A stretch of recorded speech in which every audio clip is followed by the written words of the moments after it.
እኔ ስሜ ናትናኤል ዳዊት ይባላል። እኔ ስሜ ሰላም ዳዊት ይባላል።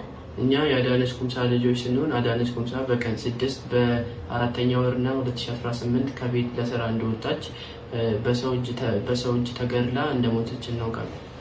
እናታችንን ገድሎ የጠፋው ሰው እስከዛ ድረስ በህግ ቁጥጥር ስር ስለዋለ የኢትዮጵያ ሕዝብና መንግስት በህግ ቁጥጥር ስር ሰውየው በህግ ቁጥጥር ስር እንዲውል ድምጽ እንድትሆኑ ለእህታችን አዳነች ኩምሳ እንዲቆያችሁ ጠበቃ ሰብለ አሰፋ እንግዲህ ከኋላ የምትሰሙትን በጣም ልብ የሚሰብር አይነት ንግግር የሚያደርጉት በቅርብ ቀናት ተገድላ ሰውነቷ ደግሞ ተጥሎ በጅብ መበላቱ ሪፖርት የተደረገችው የእህታችን የአዳነች ኩምሳ ልጆች ናቸው። እንግዲህ እነሱ ሲገልጹት እንደምትሰሙት ተጠርጣሪው እሷን በመግደልና ሰውነቷ በጅብ እንዲበላ ያደረገው ተጠርጣሪ እስካሁን ድረስ አልተያዘም፣ በቁጥጥር ስር አለመዋሉ ይህንን ነገር አስመልክቶ ተጠያቂነት ላይረጋገጥ ነው ወይ የሚል ስጋት የሚፈጠር ነገር ነው እና እባካችሁን ሁላችንም ፍትህ ለአዳነች ኩምሳ እያልን ድምፅ እንሁናት።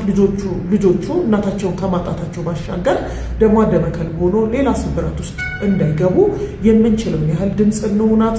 አገዳደሏን አስመልክቶ የሚሰጡ መግለጫዎች አሟሟታን አስመልክቶ ድንገተኛ ህልፈት ነው በሚል ሪፖርት የሚደረግበትም አግባብ ምንም እንኳን ጉዳዩ በፍርድ ቤት ባይረጋገጥም በሰው መገደሏ ሪፖርት የተደረገ በመሆኑ ተጠያቂነትን በማያረጋግጥ መልኩ በተፈጥሮ መልኩ ናቹራል ዴዝ ሞቶች አድርገን ሪፖርት የምናደርግም ደግሞ ድርጅትና ግለሰቦች ይሄ ትክክል አለመሆኑን ማወቅ ይገባል። ፍትህ ለአዳነች ኩምሳ የሚመለከታችሁ የጸጥታ አካላት ባንካችሁ ትኩረት ሰጥታችሁ በቁጥጥር ስር ውሎ ተጠያቂነት ይረጋገጥ። አመሰግናለሁ።